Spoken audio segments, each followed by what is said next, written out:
Je m'appelle Lucina Pierre-Chalin, j'ai 57 ans et je suis au Bristol depuis 28 ans. Après avoir terminé mes études de chimie en Pologne, j'ai voulu changer de vie, donc j'ai quitté la Pologne pour la France, mais l'obstacle des langues ne m'a pas permis de continuer dans ce domaine.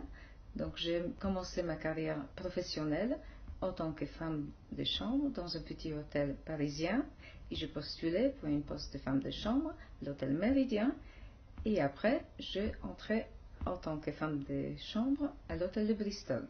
Donc voilà un état, sur ce dessus de lit, il y a deux tâches qui partent pas. Donc il faut chercher toutes les tâches et tu refais tous les panneaux sur le dessus de lit qu'on a là. Après, on a une autre urgence aussi. Il y a Madame Régnat qui est là, sa veste, que les manches ils sont trop longs. Donc tu raccourcis 1,5 cm des manches. D'accord?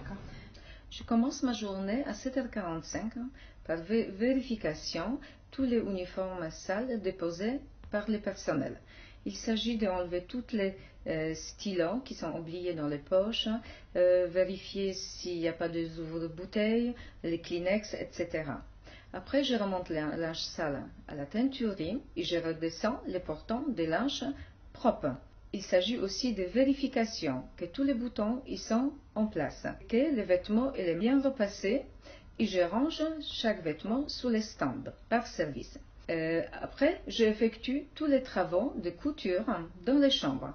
Il s'agit de vérifier tous les voilages, les doubles rideaux, les housses de canapé, des petits coussins et des jupes TV. Après, aussi, je continue mon travail en habillant tous les nouveaux arrivants. Mettre les uniformes à leur taille, faire les ourlets, marquer leur nom et ranger sous les stands. C'est juste ici, Lucina, il faut faire un petit point. Toute urgence, le pion est juste en bas. Merci. D'accord.